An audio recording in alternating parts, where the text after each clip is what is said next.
Welcome back to the Telia Esports Series Finland Summer Playoffs for 2021. I'm still Milky Cyril, still joined by Nymera.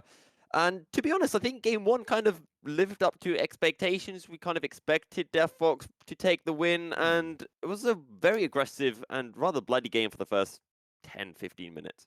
And I mean, yes, this is the first place regular season team coming into this, so they are coming in as favorites by weight of numbers in that sense. But holding the 1-to-1 head-to-head versus this team, we thought, okay, maybe there's a chance that like top lane goes badly wrong and they give over a split push, and they did go over a 1v1 fighting match. But they got that early double kill, and that's when I started thinking maybe there's a chance the map starts getting split up in a bad way, and it was for a while until DeftFox kind of showed their class, right? Because form is temporary, class is forever, and that's the old Pap Smithia dodge, right? Where you just know the caliber of your players and the way that they play together can be so hard to outfight. And in this case, all it took was like one slip up where just the Nautilus gets picked, and then Viego has the Nautilus, and suddenly you get to go towards Baron and use that as the unseen guillotine of being like, you cannot give up this objective. One pick is enough to give over this objective. And we saw some fencing, some clashing of blades around there, but DeftFox was so much more clinical, as you were saying in some of those team fights about that. And that led to some leads being given over to the LeBlanc, who could have that backline access in the way that few champions could in that game. And that was the real difference maker overall. And as we mentioned, DeftFox took the win. They looked good. They were clinical at the end, but for any of the PHZ fans out there, Team PHZ played well. I mean, we talked about that top lane matchup. Holler did fantastically. He got the solo kill in a 1v2 situation, and then Kaluka was there. So they have some of the ingredients that they need to be able to take a win over DeftFox. You see, all I can hear with that is you just trying to bring out, the copium. All that is this is what happens when someone gets smashed. You got to argue from their perspective. And Yeah. you know me, I love my history and I love my mythology. And I was on a holiday recently, and people thought that I was in Brighton. No, that's not the case. I was on a quest. I was on a quest to find a mythical item, to find the giver of all good things. Weather? And I was looking to find the cornucopia, but the thing is, the cornucopia was Playcaster?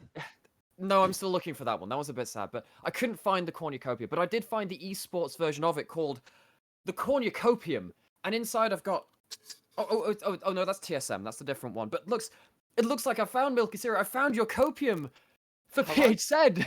It's incredible. You don't even have to talk about it anymore. The mythical artifact has brought us what we need to have an entertaining series at this point. We've got ourselves a side change at least, and I'm just trying to look. I bought a drinking horn for a visual pun. I'm going to use it for all it's worth. Like, I gotta go on, put some liquid in it, and we can have a cheers. And I've got like a bit of coffee left. Do you reckon it's a good coffee container?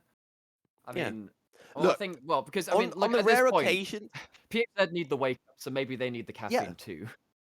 I mean, on the rare occasions where I've won a trophy in a cup, you have to pour some liquid into your cup and drink from it. Oh yes, we're getting it. This is going to be very strange. But anyway, let me know if it tastes a little bit woody. Maybe a slight hint of oak. Smells a bit musty. Yeah, that's definitely going to tell if it's okay. Musty.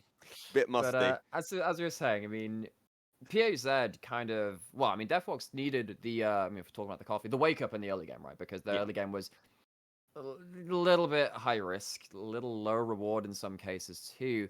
But they did wake up in the mid game. They found their drinking horn filled with caffeinated goods. But the question is, does this lead to anything in the second game? And if it does lead to a third game coming out of that, of course, we're going to get DeftFox with the side choice again in game 3. And the question is, we saw the draft be a little strange by my eyes. I mean, there's no Xin Zhao picked. Of course, there's a lot of comfort coming in for a lot of these teams too. But this isn't just an uphill battle in terms of like the numbers of the regular season. It's in terms of you have the side choice for this game, but yes, and that's very helpful, and maybe that'll help you in terms of finding yourself a more stable draft. You don't just have a LeBlanc running through your team, but you need to do that in game 3 too, even if you succeed here. And with that, we are jumping on into picks and bans. Nymera continues to stare lovingly into his coffee. Questioningly. Once again, the Fury is banned away, but this time PHZ say, you know what? We don't want to deal with Namex's Tristana. Sound the horns. How it tastes, Nightmare? It's okay. Yeah. Tastes okay. better than the victory in TES Finland. Does it taste better than Starbucks coffee? Well, that depends if you like Starbucks coffee in the first place, so that's the one. But well. of course, we're seeing a lot of the bans come through as we're finding anything but the game to talk about, as we are wont to as League of Legends casters. And of course, the Ivan's taken away, which we could. Yeah. Again, I mean, we could see actually that DeftFox were pretty good at playing around early pressure on topside, and meaning making sure that the Ivan didn't do what they were famous for back in season 7 and 8, when of course it was like the season 7, like MSI met, when everyone started playing Ivan was so crazy for Ivan just turning up in random places. And actually Taiki did a really good job of controlling that, using the Viego, who's not an early pressure jungler, to make some inroads into some of these lanes. Of course that fell apart with the double kill topside, but now the Viego's off the table. Do they have an early pressure jungler which they want to be playing around, which could achieve a similar effect? Of course they've taken the Ivan off the table, which means that they're kind of worried about it on the red side. I'm not sure they had to ban that. I know it's a comfort pick. Just questioning that myself right now. For me, one of the biggest things about these first 6 bans are the flex picks. You know, you've lost the Ziggs, you've lost the Viego, you've lost the Tristana, but Nightmare, in game 1, you talked about those bans from tier lists, and that Irelia has sneaked its way through. Yes, and I mean, we've seen the Fiora, we've seen the Riven. Irelia is in that. I mean, it used to be, you know, it was an old Chinese community meme in terms of it was Camille, Fiora, Riven, and Irelia who were like the arms mistresses of doom, the quartet of the top lane of just like these incredible split pushes. And Irelia is back after the changes, which have made her very, very strong with like her immediate, like, you don't even need to key reset a lot of time. When you get higher ranks in her ultimate, it gets base cooldown released off of it too. W in an incredibly strong state as well right now. Irelia has winning matchups versus so many different champions in both mid and top that they're back in the pro meta. And we've got a Gwen coming through, we've got a Sejuani. I know, you know, Sejuani, Irelia, usually a pretty good duo, especially going back a few seasons. Your eyes have just lit up. Milky, you look at me and tell me, look at Sejuani's helmet. How many horns do you count there? I found where the cornucopia came from. I'm so sorry, Sejuani. I'll return it after the series. You know what? Nightmare, you finding that bit, that segue, is almost as crazy as DeftFox being able to pick LeBlanc for a second game. That's true. That's very true, because I've seen a lot of teams live and die by a strong mid-jungle 2v2 in the last patch, and LeBlanc is the... They've just given over the strongest mid-jungle 2v2 in the game. And top laner. And the top lane is very, very strong right now. Of course, you can dodge out on the Irelia E with the Gwen W and stuff like that, so, I mean, Gwen is still a very strong champion right now, but this mid-jungle is going to be so hard to outlast in the early game for Team PHZ. This is crisis signs now at this point, and by locking in Ezreal here, yes, you get yourself potentially a strong island bot lane to leave on its own. I don't know how you stabilize. You can just leave it on its own, right? You can leave it in the bot lane, just be it's on its own island. It's supposed to be the island. We like bot. Not when we have Aurelius in the game, it's not. But you look at this mid lane now, what can you pick to stabilize this mid jungle? Nothing comes to mind on the current patch. Okay. Well, we're jumping on into the second phase of bans. The Nautilus has been taken away from DeftFox. They can still pick up anything. You look at the likes of the Kai'Sa, it's open. Dare I even say something going along the lines of the aggression with a Callisto, maybe even a bit more scaling within Aphelios. So, I mean, with this draft already, with two... I mean, regardless of who they're facing, LeBlanc and Irelia want to be snowballing. They want to be playing aggressively. So you're expecting the Xin Zhao to play towards those solo lanes too. I don't know if you need to ban away stuff like the Aphelios and stuff like that, which can be, which kind of need pressure in their own rights. They've banned away the Nautilus, they've banned away the Rakan, they've banned away the Thresh. The Thresh is important in particular because that takes away stuff like the Jinx Thresh, the Aphelios Thresh, like you're talking about, which are more safe in their own right, and it can be, again, their own little island. Question is, you know, when you've got DeftFox here now staring down, you know, the bans that they could go through, Are you going to lock in the Karma at this point? Just hammer in the 2v2 and just say you don't really get to have an interactive laning phase, you're just going to be under the turret all game? Well, now they've banned, or so many support's been taken off the table. What's the last tier pick available for you? Well, yeah, so many supports are gone. My mind went straight to the Karma to pair it. Oh, We're going to get a Malzahar in. I don't know how Malzahar LeBlanc goes, because LeBlanc's all about the aggression, Malzahar's all about... I don't really care. So there are play patterns which Malzahar works into LeBlanc. Of course, your ultimate can stop her distortion mid-dash, but... Ooh. in solo queue, LeBlanc's best matchup, the one which he has succeeded into the most across all games of solo queue, is Malzahar. In a 1v1, if Malz falls behind even just a bit, if one wave goes badly wrong, LeBlanc can kill you. And with the Xin Zhao being locked into, you're going to have to wait until multiple more ranks into your E come in. So in your early game, if you die early, you're going to be set so far behind. You need to be set up for success, and Sejuani is not the champion to do that for a mid laner. I get what you're trying to say, but you're coin flipping on Malzahar being able to survive. And against Dragain, who had such a good last game, that feels a bit suicidal. Well, I thought this weekend was getting hot in the UK with our heat wave, but a Malzahar LeBlanc matchup, from what you said, Nymera, starting to get just a little bit hotter. Kai'Sa, the team fight potential now coming in, and I look at that Kai'Sa paired with an Irelia. This is just such a huge team fight potential, paired with a LeBlanc, just looking to pick people off.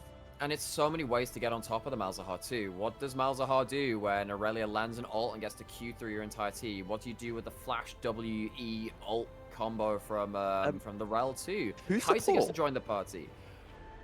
That's going to be Sejuani support. Okay, this changes things now. All right. Does it? Okay. Do we have the aggression that Malzahar needs to be able to match into the LeBlanc? Say it changes things. It's still like, it's gone from, oh, you've just completely like entered your draft, this is awful, you can't play mid 2v2, to, oh, at least Volibear is really good at level 3. There is a chance now that if Xin Zhao comes in, because Malzahar's been pushing the wave passively with his Malefic Visions and stuff, that you can come in, go for a flash Q, the full burst trade, and you can turn around for a kill. It's still a losing 2v2 in that mid jungle, but it has options unlike the Sejuani in the early game. So it's a little bit like saying, oh, your Star Wars Episode 9 was really like, bad, but it wasn't as bad as Episode 8. Yes, that. Perfect, cool. I've got it. Hope I didn't offend any but Star at least Wars that fans. one's, it's a mess, but that one's at least a fun mess. Yeah. Should we talk a little bit about the top lane matchup? Because we've got the Gwen Irelia. Oh. Wait. They're gone. Okay, no, I was going to say... We'll talk about Gwen Irelia. Sure, cool. Gwen Irelia's cool, right? Irelia's popping off. Gwen's popping off. I've been playing some Gwen lately in the jungle. I popped off, and if I can pop off on a champion, that must mean that the champion unbalanced, is... yeah. Yeah, exactly. Slightly broken. You mentioned that the Gwen with the Hallowed Mist can kind of deny, the flawless duet from Irelia. How big is that going to be in this matchup? I mean, Irelia has always been my passive stacks. If my passive stacks are high, then you can't fight me. The question is, at what point? I mean, how many resets do you need to win against the Gwen in within the mist, or just getting on top of them? Do you need to have one Q reset from your E and then getting your Conqueror stacked up very early? Do you need to have your ultimate for 2? What happens if you miss out on 1? There are some matches where you do need a double reset. Or even more than that, you need to wait through to your second cooldown of the E, take very long trades and go for that for your all-ins, because Irelia is a very high all-in champion.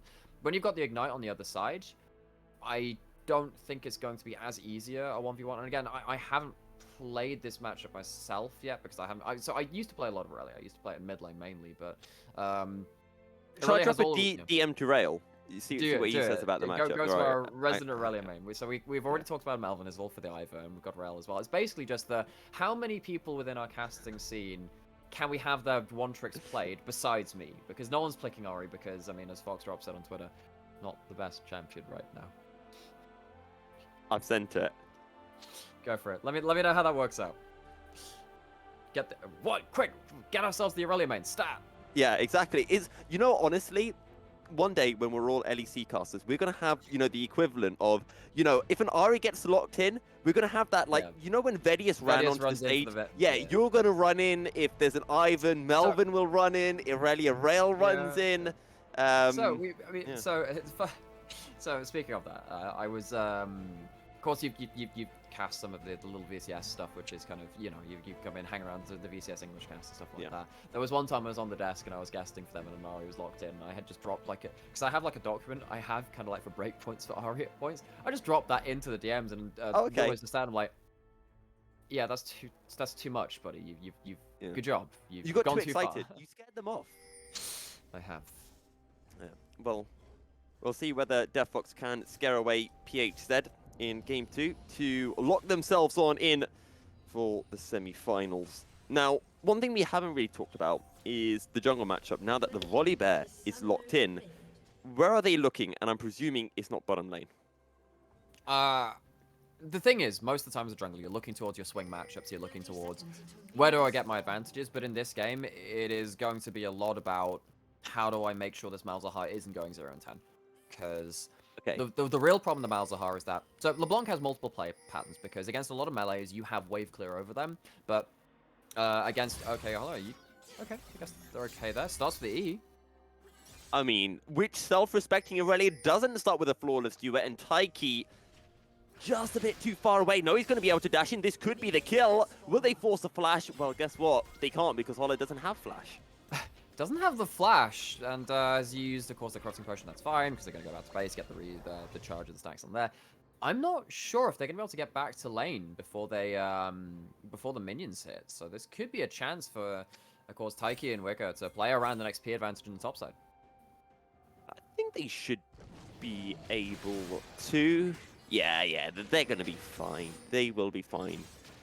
So, I mean, all in all, I think Oleg does get back to the wave. Oh, he's going to be a little bit close. Let's see if he misses the that's first fine. XP. Okay, the timing's there. I was, managed to walk back to lane in time. Because, of course, when they start with the E, you get the extra little dash as well coming through. So you have a little bit more of a... It doesn't give you any move speed, but you know what it's like when you're, like, Riven running back to lane, actually, ironically. You just, like, cast all of your spells and you get there, like, 3 or 4 seconds earlier. Yeah, or like Nautilus with your Q, once you've lost the E. movement speed buff. I tell you what, Hollow is having a fun time. So, That's about revenge. that, you know, we talk quite heavily about the Renekton versus Riven level 1. So, this is one of the reasons that Gwen has been so disgusting to play against. It's in the same way that, you know, Whippo does this quite a lot. Your level 1 is just so powerful, but with the XP disadvantage, or rather not that, well, just level 2 to level 1, this is bad. And Ola needs to get level 2 quickly if he wants to have a chance of surviving. He does get level 2, but is that going to be enough? There's a flawless duet, and is a first blood for Weka. Revenge for the top laner from DeftFox. And while it wasn't a loss of minions, which ended up leading to that XP advantage, because of course they just weren't hitting the wave, level 2 to level 1 comes in, Jinzhou makes their presence known. This is the champion which has been tearing up the pro meta for the last patch. You can see why, just gets the early pressure. And this top side now in dire straits. Yeah, and that's a rather large CS lead as well from Weka. He's going to be able to reset, and I don't even think he's going to have to use the TP to get back into lane. So things going pretty well for DeftFox in the early stages of the game. As we've got aggression coming through in the bottom lane. The Attraction Repel locks down Amirali and Selfway momentarily. Second skin. Big outer flash forward. The heal comes through. Oh, here's Kalika. Yeah, the Winter's Wrath is out. Kalika is here. Namex, where are you gonna go, mate? The answer is you're locked down, and the kill is going to be given over to Amirali. He picks up the kill with an auto. So once again, we have some split trades across the map. Just a little too aggressive there from the bot lane of DeftFox. If you're playing towards top side, you know what we're saying about having a bit of an island in the bot lane? We thought that the Ezreal would be that. Well, I mean, this game, DeftFox needed their bot lane to be more respectful. They've given up that first kill. There's going to be actually a Sheen bought in by the Ezreal very early. And that's the buy you go for when you want to start crushing lane harder and harder. And we'll see whether Amirali can crush the lane harder and harder. Harder and harder? Harder and harder. Harder and harder. I don't... You know what? Nightmare just saved me here. I'm lost. Well, someone needs to save Holler again. No flash, no hope. Oh, he might actually be able to take down Weka. He's able just to dash out to safety. Hallow trying to buy himself some time, but Taiki will pick up the kill. And Holler, you can kind of tell that he's better against Weka in the standard 1v1 matchup, but it's not a 1v1, it's a 1v2. No. Taiki always looking towards the top side. And because this is a cannon wave too, Weka can hold this wave there if they really want. They can hold that there. They have the teleport, no teleport on the other side. You can see they have, normally you need a 4 minion advantage with a, to hold a permanent freeze. As you can see here, gonna hold it here. It's gonna be another 2-3 minions killed off before Holler even gets back to lane. They're going to go back, get themselves their first component. They are going towards the Blade of the Ruin King first. They're so happy with this wave state right now. And guess who's still on top side? Taiki's still there. There is a chance for another wraparound gang. Even if this becomes a 2v2 at this point, I think that DeftFox, DeftFox will just win out on it. And I tell you what, we've got word in from our resident Irelia, mate, Rail. Rail said Irelia wins 90% of the time, which is what's happening, and the 2v2 hard win for DeftFox. So that is what's happening right now. It does say you get outscaled, but we'll see if that ever actually becomes a factor. The E does land, W goes down for the extra resist, but I mean, this is just, again, a 1v2. Holler just doesn't understand what's happening with the map state. Holler just wants a 1v1, he wants to beat the Irelia. Never mind, he was actually dying anyway before the Xin Zhao showed up, but it's a second kill for Weka. That's a Vampiric Scepter, and as the meme goes, the Irelia is now full build. This is, you gotta feel for this, Gwen, right? Because you buy into the gentleman's code of conduct for the top lane, and you say, right, we're going to play ourselves a clean 1v1, except it's just not been that, and now you're losing a massive wave to tower. You're already down 15 CS, and again, we had word in from our Aurelia main within our scene to say, yeah, Aurelia could do very well into this matchup. Yes, later the game goes on, you can have some different issues, because again, Gwen becomes such a team fight menace. That's not going to be an issue, though. Level 6 is hit by Malzahar. This is a potential way to play around this dragon, although, that ain't looking so good. Oh, the ethereal chains will connect. Taiki's on the way, flashes forward, wind becomes lightning, and Artem becomes dead. This didn't happen pre-6, but you can see what happens when Malzahar's out of position, as is the bot lane. This is not a 2v3, it's going to become a 4v3 soon, but PHZ able to find a kill quickly. Wind becomes lightning, in again, Selfway taken down low, Crescent Guard not going to find any damage. Now Amirali could look to turn things around, as that's just going to be the Vanguard's edge. Weka picks up the solo kill, level 6. Easy as you like. So, whereas we briefly thought, okay, maybe it's bot lane that's out of position. Amirali. Oh, does good touch out, though. from Amirali trying to find the outplay. The no! coming in. One more mistake shot. The auto is enough. The Conqueror stacking through. And Amirali picks one back for PHZ. Oh, that's a bit of a stinker from Dragon. He just tries to go for the QW. The outplay comes in for the Ezreal, gets away from the basic abilities, and as you said, Conqueror starts stacking, which means you can take some more extended trades. Gonna go back into a replay. This is what happens when Malzahar is out of position. You need someone to stand behind so you can stay safe. The mobility advantage from a Xin Zhao, from a LeBlanc, is so massively felt in these kind of situations. 3-man stun looks great from Hop Pop, but one of the reasons Rel has started to fall away from meta has been you just paper after you start going in and waste your Aftershock. And on the other side of the map, well, the lead's been built up by the 2v1s continually. Weka just leverages that. Yeah. And now this is the final play. I just want to see Amirali's flash, because I thought he popped it a bit too early, actually. There was a chance for that it was a little early. Sees the Q, wonders if it's going to come in immediately. Still ends up getting the right timing, though. Gets out, Dragon already takes the tower aggro. Doesn't even need to land the last Mystic shot. As you said, the extra stats had stacked up from the Conqueror. The last auto kills. Now, I'm kind of really liking this game, because there's a 1k goal lead, but it's kind of. And here's why. Is because while there is a 1k goal lead, it's split, right? Because Weka is really far ahead on the Aurelia, but you've also got Amirali who's ahead on the Ezreal, and it becomes a standard case of who's stronger, who's going to be bigger in the team fights. Is it the bottom lane for PHZ, or is it going to be the top side from DFX? So, I mean, okay, I have to see what happens here again, because that lead will continue to exacerbate the more this tends to happen. Of course, it's just going to be the ult blown at that point. But if Aurelia ever hits a multi-man ultimate, I don't know if Ezreal can do enough damage to turn around the fight at that point. And this is going to keep coming a non-factor. Well, DFX are saying, hola, in the top lane. He almost picks up the kill, but Weka dives in, Weka dives out, Weka dives all about, and the Ignite will not tick, boom on him. And, you do the hokey cokey and you check it all around. And yeah, I mean, Weka goes in, goes out, pounces between the minion waves, uses the lifesteal, the Q healing, and of course that W, which has been so incredibly buffed, takes so much damage off of those towers and allows those dives to come across so much more easy. think our producer just went ooh as Weka destroyed a wave, but he didn't go ooh at the 3-man dive, and Well, I mean, you Weka look at that almost gold dying. lead, and I believe that will be the case. It's over double gold. 3,000 Oh, gold in the okay. advantage He of the Aurelia. You look press down at that X. scoreboard, and Mm, you can understand where that surprise comes from. yeah. I mean, is it surprising though? He's 0-5. It was first blood. Weka's been like, I feel like that's reasonable to expect. Well, yes, well, if you end up pulling out the calculations, then yes, turns out that's the gold lead they have. But when's the last time you saw a lead at 10 minutes being that large? That is larger than the LCS gold leads we saw yesterday, with like the plus 2,800. That's a ridiculous lead at 10 minutes, and it's really crushing this top side now for DeftFox. LCS? Is that some kind of reference? I'm too cultured to understand. I'm sorry. It's just a minor region. No, Minor region no need to future. pay. Yeah, no need to pay attention to that one. Okay, so I'm going to go back to that previous point, and I'm going to laugh at myself, because remember when I was talking about who is bigger, PHZ's bottom side or DFX top side? I kind of feel like it's DeftFox's top side. And this is partly why. This is one of the reasons why. Ah. Okay, got disconnection It issue. doesn't help when the bottom side from PHZ go AFK.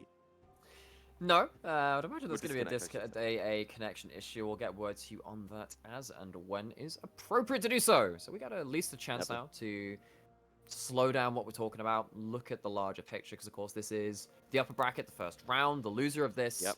will drop down into the lower bracket, into one of those games. There is actually a difference between which round you go into. You can skip a round if you are the highest seed out of the losing teams, which means that if PHZ lose, because they are the lowest seed in the top bracket anyway, they will be guaranteed to go into the second round of the lower bracket, which will be playing, of course, against the winners of the other series happening simultaneously right now in that lower bracket match. DeftFox, though, they're in that strong position. They're probably going to end up winning this even with that lead. I'll have to see how that works out, though, because they would go straight into the semi-finals at that point. Kind of similar towards what we've been seeing with playoff structures going across the world right now. It will give DeftFox the ability to kind of watch the other teams and sit high and mighty on their perch and wait for some of these games to come in. Yeah, and for the Telia Esports Series, Finn, we are using a different playoff system in summer compared to what we had in spring. In spring, it was just 4 teams making playoffs, and it was, the standard kind of ladder playoff system, as I like to call it, whereas now we've got kind of the more used double elimination playoffs with 6 teams making it in. Enhance and Epic Avalanche playing at the same time currently in their losers bracket match, and the winner will go on to take PHZ in the next round if PHZ lose this game. It will do. So, I mean, we've kind of set up what we want to talk about for this game mostly. We've talked about the split map once again. I guess I focused quite a lot on what was going to happen between this mid-jungle TV2, the LeBlanc and the Jinzhao. Of course, it's mainly been the top lane TV2. But now the question is, when you've got this top laner at 0 and 5, how much use will they actually be? Is this now just a 4v5 situation, or a 5v4 in this case? At least you have the Gwen W. But that is such an awkward spot to play in for PHZ. Do you need to even just stall out and wait for something to happen with this Gwen? How do you even fight these grouped up engagements now? One of the good things I feel for PHZ with the draft that they currently have is, I've mentioned enough times already, this is going to be top side for DFX versus bottom side for PHZ. You've got that arcane shift for Ezreal. He can maybe buy himself a little bit of space, but I feel like the bigger thing is, Artem's just got presses R, and Irelia can't move for a bit. And I don't know, is that going to be enough, though? Is it going to be enough? I mean, if this is going to be any sort of grouped up fight, you're probably going to have Aurelia firing the ult from out of the Malzahar range, which is going to at least knock off the spell shield. And that's going to allow people like Jinzhao to jump in. For the Kai'Sa to jump in at that point too, right? If that ends up landing. And this was the immediate worry, is that, okay, Malzahar's great and all if you get to stand behind someone, get to throw out the Malefic Visions and use that as a very consistent damage tool throughout the course of a fight. But every single champion in the team has a way to get on top of you, and that is not a place you really want to be in. We saw what happened when he was just walking into the river. Just dies because LeBlanc and Jinzhao are there. One thing that I do want to see from Weka, and I hope that he isn't greedy, we talk about the Zanzara tax. Well, right now it is, the Artem tax. Just buy a QSS. You're far enough ahead. You've got double the gold of Ola. So, just pick up a QSS. Don't be greedy, right? I'm not going to lie. Given the fact that PHZ have been struggling to group up, particularly with their Malzahar, to do anything, and the fact that DeftFox have been playing towards their higher numbers anyway, I think you don't actually need a QSS because there are enough ways to knock Greedy. to. Well, would you say greedy or would you just say more efficient? Because if you're going to stun up the Malzahar halfway through his ultimate, just kill the guy anyway. What's the point of having that QSS? You want to be I would just snowballing mid say, game. You go for if you're using terms like more efficient, I think that's just greedy. it. That's just greedy. There is something towards No, that. no, But I do agree with what you're saying. it would be a little bit bold, I suppose, but I would just suggest that Malzahar is never going to be able to get a full channel of the ultimate. Not if there are more than Yeah. if there's more than one person there. In a 1vx scenario, yes, the QSS will allow you to make the bigger plays, and you will need to be aware at that point if you're on your own. Now the Malzahar could make your day quite bad. I just don't see DeftFox being in a position where they would actually need that. We've seen them group up. We've seen them in diving with multiple members. They've rarely made those solo plays, you know. I don't think that you're going to see Malzahar free to roam across the map and go to those 2v1 or 3v1 plays. I don't really think the QSS is a big issue right now. I mean, kind of just to feed off that point as well, you have to, I feel like, remember that even if Artem did get, a full-length Malzahar ult off onto Weka, who's going to burst him down? Exactly. If this Irelia picks up even one remotely tanky item, the Ezreal needs so long to get through him. The Gwen's just not a champion right now. I mean, if you pin them in place for the Volibear ult to smash on top of one of the Sundra, that helps, right? But Yeah. the real danger is, of course, as you were saying, that like it's gonna take a little bit of a while. Whereas if you slip up once, that Aurelia kills your whole team at this point. They are at a position where they have their Blade of the Ruin King. That's enough damage to, particularly with the move speed bonus as well. Once you get that double proc off, you're gonna start getting into range to get so many different auto attacks off too. And it's not like Malzahar has a ghost like he used to take way back when in season 5, 6, or around that kind of time. It's not like you have a phase rush because you're never really a champion that was using that anyway. You don't have a way to get away from the move speed buffed Aurelia either. You're relying really on the rest of your team to peel for you, and I just don't think they have the gold to do so at this point either. Yeah. For those people just joining in, we are in a pause. Game 2, DeftFox currently 1-0 against This is PHZ, a podcast? and You lied to me. this is a podcast. Yeah, It is a podcast. I know you do a lot of podcasts. So I do. are you feeling at home now? Yeah, it's like a home away from home. I'm actually trying to remember if I've ever been to Finland. Sadly, I don't think I've ever had the pleasure. So maybe that's a goal for the future. We'll see what happens there. But speaking of Finland and stuff like that, of course, we saw a couple of their teams go towards Talia Masters last split. Yes. And so I guess my question to you, because obviously you love your narratives too and stuff like that. Oh yeah, absolutely. What does this playoffs, I guess, maybe not this early in, but later as we start building on further and further, what would this playoffs mean to build up hope and expectations for the team going towards Talia and going further on? Of course, the last time we had Nariki go to the finals, I believe, as well. Then of course Bifrost did quite well. Galaxy Racer were involved. What would it mean for like the perception of the narratives around this region for this playoffs to look stacked? I feel like you can kind of spin it in two ways, and it's very similar, I feel, actually to the state of LEC this split, because obviously in the last year, you kind of see a team like G2, they absolutely dominate, and, they do fairly well at Worlds, and in spring, that was the case for Nariki. They didn't lose a single game in regular season or in playoffs. They won every single game in Telia groups. Then they lost to Bifrost in semi-finals. Yeah. So now for this season, it's okay. Nariki haven't demolished the league. Is it a case of teams like DeftFox are better, or are Nariki just not as good? And it could be the case, if DeftFox are better, all of a sudden Finland can do incredibly well in the Telia Masters. But if it is the case of Nariki have just fallen off a bit, then maybe, whichever two teams are from the Telia Esports Series Finland that do advance to the Telia Masters, they might just be finding themselves, we're not going to do very well, and it's just a case of, let's just try to get 1 or 2 wins in our group. Again, you don't want to count your chickens before they've hatched. True. And Nariki still come in with the joint best record from the regular split, losing out on head-to-head to DeftFox, which of course playing the series. These are the two teams which we expect to see further into further into the playoffs, of course, and then into Telia as well. So actually, I disagree with that. Very interesting. Then. I actually think Blue Whites might win the season. Well, DeftFox are not winning this fight. Okay. Dragon's Oh, draining. Dragain, you slinky boy. He's slinking his way on out, and now Taiki is here as well. The Winter's Wrath, the Ignite ticking down. Dragain can't heal up of Diddly Squat. It will become a 1-for-1, but the rest of DeftFox are on their way. Kaluka might flash, but he flashes into Namex. Namex removes the blast cone, and Kaluka will die. Hop Up Jr. says, kill steal, and steals it away from his ADC. That's the, you know, we saw the dubstep ignite from Salfoy. He goes, bow wow, burn down, Dragain. And we saw the dubstep aftershock take down Kaluka on the other side.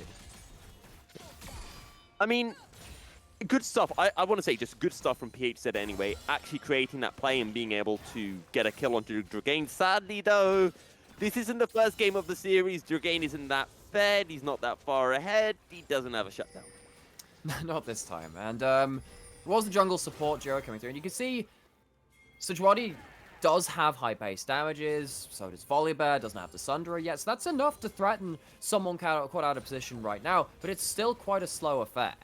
Now imagine if that's the Aurelia. Aurelia probably just turns that around. That's one of the worries we have going later into the game, one of the things that we talked in terms of, well, do you need the QSS? What do you need at this one? Yes, actually, there's a lot of CC to cleanse outside of just the Malzahar ult too. Potentially that is an option either way. Have to see whether the Merc Treads will be enough just to say, yeah, you know, just ignore some of that CC from the, well, reduce it from the Sejuani and the Volibear at the very least. You can see DeftFox very happy about where their leads are in this game right now. And this will get better as the game goes on, because those base damages are going to start getting outscaled. I mean, you talked about it in picks and bans. You said, for DeftFox, it's bot lane island. You know, this is not a top lane island. This is the bot lane island, and that's where Taiki's been playing, consistently ganking towards the top side. And we mentioned during the game that Ola just didn't really seem to realize how this game was going to go, playing aggressively into Weka, outplaying Weka early on, despite being a kill down, but it's not a 1v1, it's a 1v2. The tent was well set up. It was a house, right? At that point, you've got like an apartment block. There's a theme park being built like in the next lot over. You're part of really the setting up Parents the long run. Association. Yeah, you start getting like community guidelines and stuff, and yeah, it's really setting up a real township at that point. But depending on where you set your scope, you can understand why Holler ended up playing like that, right? Because you understand that if you are going to play into this matchup, you need to have some level of agency to play aggressively. You have to play as though jungler's not there. Jungler is here in the mid lane though. I mean, that's just not fair. It's not fair. They use so much. As soon as that wave was crashing, they're like, okay, Artem doesn't have the passive up. We just kill. Oh no, DeftFox might be going down, and it's Weka. He's the only man with a teleport. He's the man with the damage. And where did the PHZ bot lane go? Back to the fountain as the Taiki smites it away from Kaluka. Kaluka was waiting for his opportunity, and Taiki just said, I don't care, mate. And, you know, you were saying that, they used so much in the mid lane dive. Well, they used a lot of committed people, right? But they used one ultimate. They used a Mimic from LeBlanc, which doesn't really count. They certainly didn't use Aurelia's whole host of abilities. They used the Rel ultimate, but that's about it. And on the bottom side, double ultimate, double E, 4 marks to reset, and then, of course, having the extra ability to go forward after that with your extra Qs is more than enough to take down the Ezreal and the Sejuani, who just overcommit at that point. Now, I was having a joke with... Oh, no, never mind. I'm going to hold that thought for a second at the real chain. He's fine. Ooh. Look at that. He's just BMing them. Goes back in. Yeah, there's no glacial prison available. So, I was talking to... I mean, DeftFox are just not going to stop. You know what? Never mind. Yeah. I think Ola has just, you know, resigned himself to defeat. At one point, it's just like, you know what? This is quite hard to forget it. Yeah. I mean, because you know you're at a point where you basically can't leave your turret at this point, but at that point, it's whose responsibility is it to make sure you have a safe spot to farm? Because we saw what happened with, you know, the Ezreal and the Sejuani trying to find some micro advantages. I'm just wondering if that pressure, that point in time where you have that numbers advantage, would have been better served getting vision, scouting out people across the map. Because you can see that if Holler comes onto the same screen as another champion, particularly that Aurelia, without having a turret to fall back to, they just die at that point. I mean, I think even if they do have a tower, I think. I think at that point, yeah, you're still going to be at risk of being dove, particularly if the Aurelia ultimate's up. But the question is, I don't think it's all Ola's fault. I just don't think that anyone has given him the safe space to farm. They're going for a fight, last ditch. They are going for a fight. They get the shutdown. That's the combination of CC that we were talking about, courtesy of the Malzahar ultimate. And Taiki just can't move. No, he can't. So maybe they should have used the QSS at that point. Maybe they could have bought that with the lead that they had. It is a shutdown, a well-needed one. It goes over to the Volibear, which is, well, I guess any gold on anyone's important at this point. Maybe you'd hope it had gone on to the Gwen to try and bail them out of the pit they're in. And Amirali going to get Hex Flashed on. Yeah, Morali's Hex flashed on. He's Magnet Stormed in. Killer Instinct. Just to be sure. There's just nowhere safe to farm. There is nowhere safe to farm. Volibear is trying to get Wolves. But you can see, much like in the first game, DeftFox playing well around this lapses in vision. The holes in the fishing net which is being put around these lanes, trying to find somewhere for the Ezreal to get up to multiple items. The Malzahar to push in side lanes with their auto-push potential. And PHZ are just not being able to secure anywhere to gain gold, and they're falling further and further behind. 8,000 gold, or at least 7,000 in the gutter at only 18 minutes in. This is not a good look for the team. 18 minutes in, and that is a huge, huge advantage for DeftFox. 4 towers to 0 as well. I mean, if we were to, you know, talk about this in anime terms, what kind of protagonist is Weka right now? Is he like Kirito? Is he like Goku? Deku? No, not like this. I ain't buying into your shonen shenanigans. I myself have my favorite animes. I'm gonna go take you back to a certain Magical Index, which is one of my favorite animes. For those of you who haven't heard about it, one of my favorite characters from that is a character called Accelerator, who is by all means just a psychopath. That is who Weka is. He walks up to you and he says, cute psychopath. Not when he starts laughing, he's not. And Weka is laughing his way all the way to the bank with a second item completed in that wit's end for the extra movement speed. He's going to sit there, he's going to look at you, and you are going to stop existing. You know, I got Accelerator mixed up with Railgun for a second. I have actually just got through the art with Accelerator. Oh, okay, Ultimate. Maybe you did need the QSS. That's under tower, and that's 1k shutdown for Artem. What did I tell you, Nymera? QSS is needed. You don't be greedy. PHZ, they're turning it around. And now they look towards Namek. They look towards Dragain. They leap forward. The Magnet Storm. The turnaround for DeftFox. Amirani, Selfwave. PHZ got too aggressive. PHZ got too greedy. And PHZ get punished. Might have needed the Dragon Balls for a quick resurrection or a Sensu Bean for Weka in the top side as they go down for their first death. But what is anime except for the power of friendship? Not even needed to win the fight on the bottom side of the map. DeftFox, they have leads not just on their Aurelia, remember. They have it everywhere. There's no way that PHZ can take even fights. They look for one and they get crushed. It looked like it was going so well, and then Hop-Off Jr. just said, "You didn't count my ult cooldown, did you guys?" And funnily enough, taxes have been paid for the mid laner and the bot laner for Dragain and for Namex as well. And that's great and all. Still not on the Aurelia, so yes, big taking aggro and getting put under tower. They weren't even the ones who died to the Malzahar. Not. Maybe they see what happened to the Fed person on the top side of the map and go, wait, next time that could be me. That is so good. Weka's bought it. Weka bought the QSS. So let's see what ends up happening here. So, I mean, they get the stun. And I don't know whether they think they could take down the tower before Malzahar starts channeling the ult, but they land the mark. They don't get out of tower range. It's just a little bit of an overestimation there at that point. And yes, okay, Taiki goes down, but how many cooldowns were used for that? Because that's 3 ultimates already put in, and they're still funneling in knowing that the Rel has the combo. They see them on the vision, they do not turn back. Amirali barely escapes the engage at that point. But the gold is not just on the Aurelia. And Dragain and the Kai'Sa are still online as carries. They still have their items. This gold lead is not isolated to the Aurelia, and they're going again. And there's the QSS, and now Artem will fall. The Malzahar has only been able to do one thing this game, and now he can't even do that. No, he can't. And this was always going to be the problem. What does the Malzahar do when no one can stand in front of you and every champion on the other side of the rift has a way to close you down? Well, that's what happens. You die horribly. Semi-finals, right in front of DeftFox's face. as they look to bring this game to a close. Hop Jr. taken down low. Arcane Shift forward. The Mystic good body Shot being blocking. attacked by the ADC. The Morali still on the chase. Does he go even further? Because there is the risk of the turn from DeftFox. Meanwhile, Weka just having an opportunity to chip away at the inhibitor tower in the bottom lane. Yes, and the Gwen sat at 0-7 without the ability to suppress someone on the tower, and doesn't have a way to stop Weka from hitting it. At this point, honestly, there's an argument for Hullbreaker being built up by Weka at this point. Use that gold to secure yourself another win condition in some form or other. They're going to head back to base shortly, I assume, after clearing out another wave in the bot side. Don't know where they have that item breakpoint yet, but the map is DeftFox's oyster at this point. They have leads everywhere you care to look, and they have the ability to leverage that presence across the map.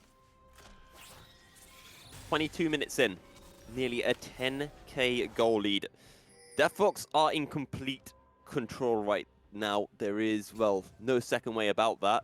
I think anyone who looks at this game can quite clearly see how this game has been forming, but there are those slight minuscule ways for PHZ to get back in. They need the kind of miracle fights, but they also need to not get greedy. We saw that bottom lane fight. PHZ they got a kill, but then they got too greedy, and DFX are just far enough ahead that they can turn things around. I mean, on the plus side, it's not like there's an enchanter for DeftFox to pull out the emergency shields, and when they have gold, of course, it's very hard to take those miracle fights, because just if there's a Karma there, then there's not really much you can do. You can do it when Jinzhao just dives into 1v4. Glacial Prison does miss a Taiki taken down low. That's the ultimate in from Galuga, but Selfway is low. Oh, the flash ult! The forward with the Vanguard's Edge. But Amirali, we talked about the Arcane Shift to safety, is enough to pick up the kill. It will not be enough to pick up the fight. It is 3 kills for 2, but at this stage, PHZ will happily take those shutdowns. I mean, yeah, credit to Amirali. Turns on the afterburners and gets the Aurelia down for their second death. That's important. It means that you can't turn over towards the Baron. Taiki, of course, dead as well, means there's no smite. So PHZ, they avoid the worst case scenario. The question is, can they get themselves an actual winning situation? Oh, Amirali's able to sidestep the ethereal chains. That was critical for him to stay alive through shot barrage. Not quite enough damage. It's on the clone. Oh, it's on the clone, never mind. Yeah, there you go. I got baited. I would have been quite amused if there was a flash Q to follow up at that point. Would have been one of the better. Okay, hold on. I'm not sure you want to be contesting that, buddy. No. He saw cute Grompy, thought, I'll kill the Froggy, and DFX says, no, we'll kill you. Well, and given their death now, there's another member off the map. And Holo has just so struggled to find themselves an impact in this game. And we know they're a player that wants to play champions which get their individual advantages. Funnily enough, it was a similar story with their previous top player at PHZ, who used to have a player who went by the name of Gentleman Hero, a champion player rather. I've cast so much in the university scene, and he's always been a 1v1 player. Follow is a similar archetype of player to saying, I want to have a matchup which can outscale, which can win the side lane at some point, but when you are this far behind, that no longer becomes an option, because the gold canyon will make up for any amount of champion difference in this lane at this point, and Hola just doesn't have options to stand on the map. And credit where credit's due for DeftFox. They identified the one remote thorn in their side from game 1, and that was how well Hola played. And they said, we're going to shut Hola out of this game. We are not going to let him play League of Legends. He hasn't been able to play League of Legends. And PHZ haven't been able to find advantages on the other side of the map. They're now looking for the Death Rush, and they just go right on in onto the rail. That's a shutdown. That was a shutdown goal that was on Hop Jr. But can they run out? And the answer is yes. Dragain making his way in. Will he get bumped? I think he will. Amirali gets a kill. And now they can look over to Taiki as well. The Crescent Guard comes through. But he gets run down. And Hola picks up their kill. This is what PHZ needed. They needed the over-aggression from DeftFox. And they will take their winnings gladly. But is this too much? There's a Vanguard's Edge. I think he can 1v3 this. And turn this around the Vanguard's Edge. He goes on to Amirali. Amirali with the Arcane Shift away. Now throwing out the Mystic Shots. Trying to get the kill, but the minions are blocking the Mystic Shots. He's got it! It goes back in, does a double kill, but it will be a 2-for-1. Now they turn their attention to Namix, but Namix is just so darn big. Double kill in for the Kaiser. He's just going to keep going. At this point, you think, oh, DeftFox, they've gone for the solo queue, funnel in one at a time. Maybe they've ended up flubbing it. Maybe they've given an inroad back. But then you remember that the Aurelia wasn't there. And you remember that the Kaiser has not been taken down either. The two most fed people on the whole damn map. Turn it around in a 2v4. But this is what we talked about. We said PHZ they 2v5, find picks, sorry. but then they get too aggressive. They bite off more than they can chew after getting those good picks. And again, after being so positive for PHZ, they get too greedy. They disrespect that they've used their cooldowns, and Weka can turn it around. He's so strong, and they don't have anti-heal for this Aurelia yet.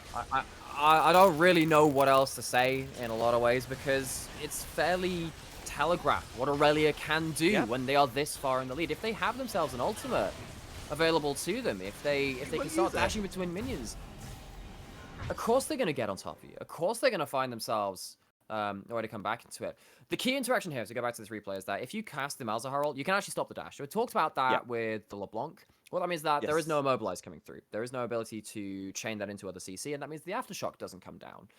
Of course, after this point, I think that DeftFox say, okay, we've got that sunk cost coming in. LeBlanc jumps in, doesn't realize that the volley bear is within melee range of their landing position, gets immediately queued. And as we were kind of saying in that first game, Nautilus Q, Root Caller, if you have immediate response CC to a LeBlanc, they can get shut down. They never get tanky with their leads. But at this point, as we were saying, Images you don't before disaster. really, you have one person that does damage, and that's the Ezreal, and that's who Weka ends up forcing out. So remember that this Gwen is not a damage threat at this point. So Sejuani certainly isn't. And while they take it, they get it very close to killing Weka. You can see that the calculation just goes in and says, yeah, that's an easy dub at that point. Yeah, I mean, I really want to praise Amirali, because I feel like he's played so well. Even that pick onto the Xin Zhao, you know, that's worth mentioning, he arcing shifts away, the Crescent Guard comes through, and he has to step towards that Xin Zhao, which, it's kind of scary against a fed Xin Zhao. You could just get literally one-tapped, but I feel like he's playing so well. And PH said they look like they're this close to being able to turn fights, but then it's that one little miscalculation, and they're at a stage where they need to do every single thing perfectly, and they need DeftFox to make mistakes for them to get back into this game. Yeah, I think that Kaluka has also had the right instincts when it comes to these very frantic fights too. Again, we saw that the positioning in that bush to kind of like predict where the LeBlanc was going to go, make sure that they were there for an immediate Q response. That's exactly what they did, and they were also there for the first pick onto the Jinzao around the Baron. Of course, that fight went less well because they ended up carrying on after that point. But the volley bear has been okay, and of course we saw that the Sejuani was switched away into that support. I think that the ultimate even in that last replay, we saw the ultimate being used to at least keep the Kaiser out of the fray for that point, make sure that one of the Fed carries wasn't there. But it's almost like they were always going to be in a position where you need the perfect play for things to work out in your favor. And they're getting like 80% of the way there, or like maybe slightly less than that. They do the first half of the homework, and then after that, they've just kind of like scribbled out the end of the sentence, and that's not really good enough against this kind of lead. It's not the same poise that you need to mount the miracle comebacks. And again, they are very fortunate that this playoff system does have a lower bracket, because they will have another chance to show their mettle even if they do end up losing this game. And it is still looking very likely, even though that DeftFox have been a little disrespectful with the way they've been playing. They've not really been. It's like, of course, we've been watching a lot of football with Euros recently and stuff like that. It sounds like, just pass the ball back down the field, drag the defenders out the box. You go toward the Baron, you draw them out of their base. You make sure that they're coming into your vision instead of trying to encroach onto theirs and going in without this necessary support. DeftFox just need to temper themselves a little bit. You can still play aggressive. You have the gold lead, which necessitates that in some ways, right? Because you want to start snowballing the game, kind of use your strength at this point in the game to close things out. But there needs to be the groundwork for that. Yeah. And honestly, this game is kind of reminding me, and maybe it reminds many of our viewers back when you play solo queue. Sometimes when you find yourselves really far down in a game, and you hesitate from pressing the FF button, and you have faith, and you think, okay, we can pull this back. And I've had the same times even when I've played in some team games in gold plat leagues, and you make a fight and you kind of come back, but then you make that one mistake, and eventually you start thinking, are these opportunities going to run out? Have we lost those opportunities to come back in? Because the opportunities that have been presented to PHZ, I want to say kind of lucky. Mm. Yes, PHZ have played well to, put themselves in a position where they can find it, but it's been misplaced from DeftFox nonetheless. It's like so I don't know if any of you are if you ever played anything like the Total War games or any of like the bigger strategy games where you kind of like your empire managing, but you also have like these smaller battles to go into. There is there's a difference between strategy and tactics, right? Because Okay. you can win tactically, but lose strategically. You can win a small fight, but you've used so much that you can't contest an earlier on the bottom side of the map, which means strategically, even though you've won a micro engagement, it doesn't matter in the grand scale of things. And particularly when you have this crushing weight on one side of the scales, that becomes even more important at this point. And this kind of feels like what's happening right now. PHZ are winning tactically in some of these smaller fights, where they know how to play the micro. They know how they can outplay some of these champions, which are very, very fed. But it's removing of the tools that they might need to win a bigger fight later, or they're kind of overcommitting in the second instance of it, being emboldened by those plays, and kind of losing the bigger picture of what they need to do in these games. Because as we said in that play there, they weren't doing the last 20% to get themselves into a winning situation. So it's kind of similar to like when I was younger and I'd break one of my mom's vases and then I try to hide it. I might have won the short-term battle, but eventually my mom finds out and it's even worse. Exactly. You've won the battle for now. Might have lost the war in that sense. So if any of you out there are hiding stuff from your parents which you've broken, go tell them. Trust me, it gets worse as it goes on. Unless it's been like years. Maybe wait until you moved out. No, don't tell wait them until that you it's moved out. acceptable. Wait until you moved out. Then you're safe. You're good, right? Yeah. It's like 10 years later. Oh yeah, you remember that? Your mom's like, yeah, I don't know what happened to that vase that I really liked. And then you're like, yeah, oh yeah, that's the one I broke like 10 years ago. And your mom's just like, funny you mentioned that. Crazy what happened to it. Completely forgot. Has that ever worked with you, Nomera? Is that why you say it's okay after a few years? Let me think. I think I accidentally put a recurring payment on the parents once, and I was like, oh, this has been going on for quite a long time now. I should probably mention that.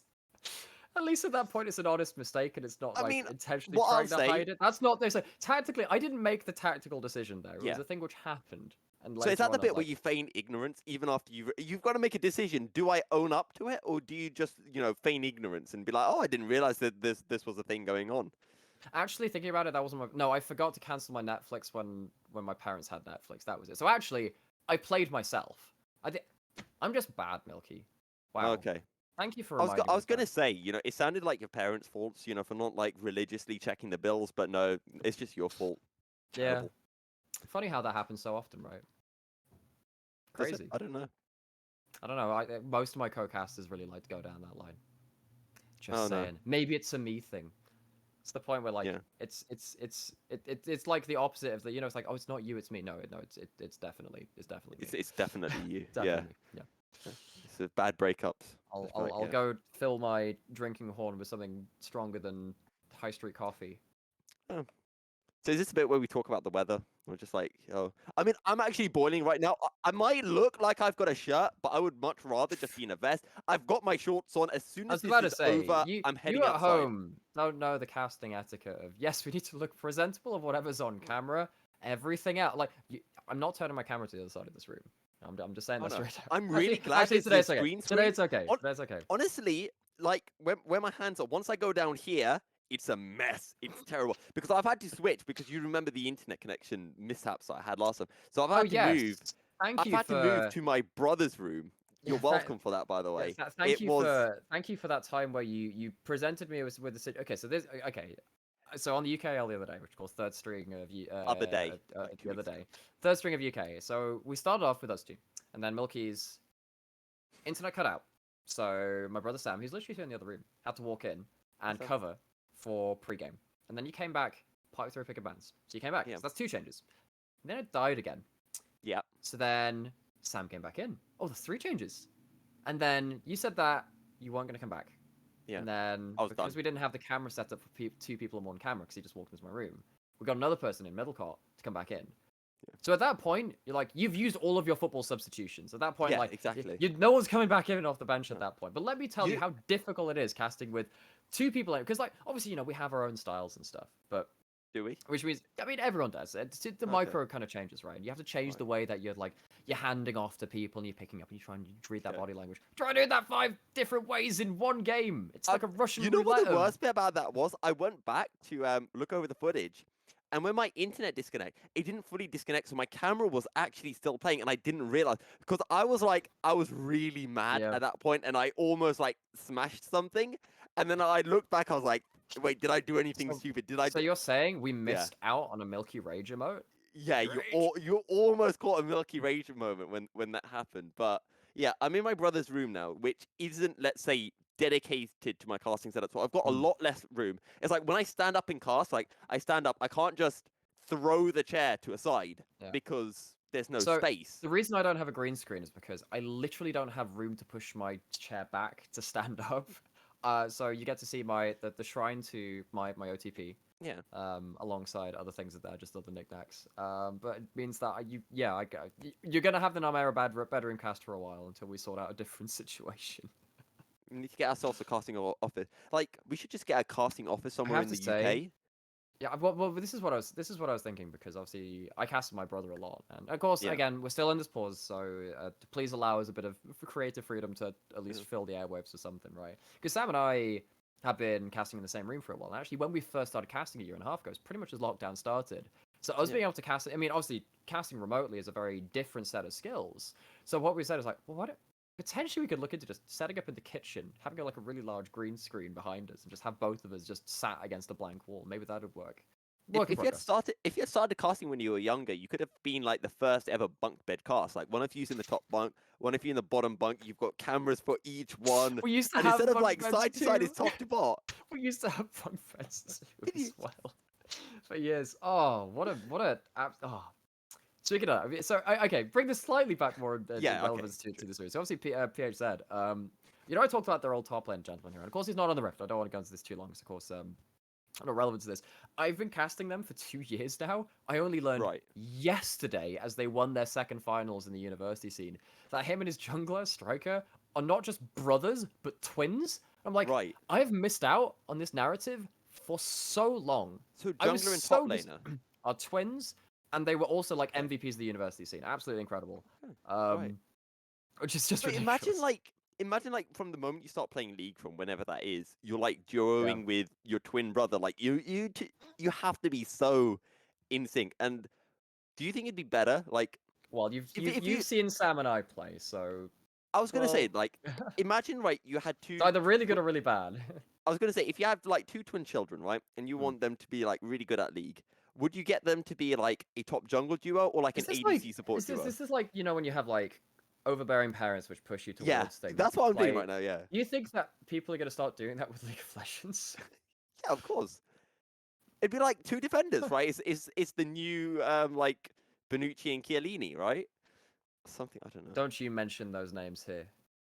Not I'm not half after all Italian. we've been I'm through. half Italian. We have an Okay, no. Italian producer. You're So, outnumbered. We've got Finnish so the viewers as best well. so the good thing with this is at least I've never particularly cared for football. I've been a rugby fan 'cause I'm Yeah. half Welsh, and I've always been on more of that rugby side of things. I can hear game sounds in the background now, which means that Good. we've survived the pause. Podcast over, game on. Let's get We it had on, a Milky. pause?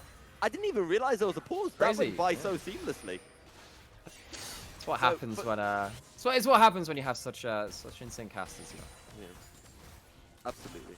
For those of you who missed out, essentially all that's happened so far in the last 2 hours is that we've determined that Nymeria and Initialize once had bunk beds. We did, but it was like Yeah. a bunk bed on top and like a sofa on the bottom. It was really space efficient. Okay, yeah. Yeah. I mean, usually you'd put the second bed under the bunk bed. That's also quite space efficient. Well, no, like we used to have like one like bunk bed in each room, and then like, but for a while, well, I don't know, stuff was happening with the house. We did bunk occasionally. Yeah. Really good for sleepovers though. As PHZ look like they're gonna get put to sleep in the next few minutes, although they're trying to have one last crack at it. And that's why you pay your taxes. That's why you build yourself a quick silver sash, because then, well, after you get CC'd, you don't go die-die. Speaking of going die, kill, hurt, Kaluka dead. Raleigh Not got yet. boom. Raleigh goes dead. Yeah, Ouch. Namex popping off, and now there's the super minions that are going to be starting to crash towards the base inhibitors, being destroyed from both sides, and it's just going to be a minion pincer attack onto the 2 Nexus towers. Never mind, make it a full-on flood as a mid lane inhibitor is destroyed as well. Do DeftFox wait, or do they go for the kill now? They're going! And it is now. It's a huge engage. Vanguard's edge onto 3, and Ola is the only member left standing. He'll get 1, but he will get no more. The final Nexus towers will fall, and DeftFox will advance to the summer semi-finals. A little bit depressing when the pause is longer than the remaining game. But they were so far in the lead, and they finally find themselves what felt like the first 5v5 they had in that entire game, and it was crushing. It was destructive. Yeah. It was the end of the series to the upper brackets. Do DeftFox go? Honestly, you should, as a play-by-play caster, the way I kind of work is once I'm getting towards the end of the game, I start thinking, okay, what's going to be a cool way to end the game? But we were busy just kind of vibing, and then we get towards the end of the game, and I just thought, wait, I haven't worked out how I want to end this, so I just went with whatever, and it felt good, and I'm sure DeftFox feel good as well. A 2-0, second game, beautifully clean. Convincing 2-0. Convincing 2-0. Convincing, yeah. I mean, we saw what could happen with Draganes LeBlanc getting two games of it. I'd be very interested to see what happens if they start losing a mid-jungle 2v2. That's now going to be a gauntlet thrown for the rest of these teams in this playoff, saying, pick it up. Who can contest us? Who can contest us on the top side of the map? Because Holla has, had that 1v2 double kill, especially with the extra help coming in from the shields and everything. But now the question is, what else do you do to contest this? This seems so dominant. And yes, there were some oversteps, but that was a very strong topside performance.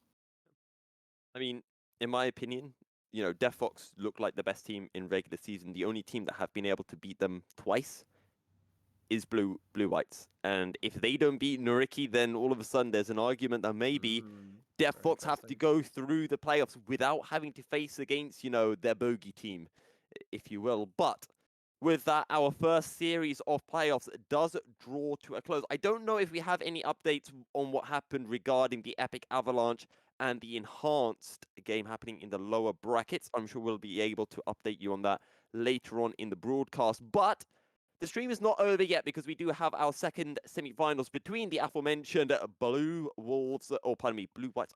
I even wrote Blue Wolves in the notes. I knew it was going to happen between Blue Whites and Nuriki. Why would you write Blue Wolves in the notes when they're called Blue Whites? I don't know. I know they have an animal on the logo. It's very different. It's feline compared to canid.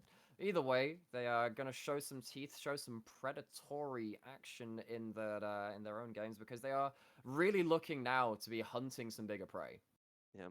Well, from Nymera and myself, thanks for watching this first best of 3. Catch Contemporal will be covering you for the second best of 3. Nymera, do you want to sound the horn to take us into a break? No, it's got coffee in it. Oh, do you want to drink the coffee to take us into a break? No. Okay. Well, bye.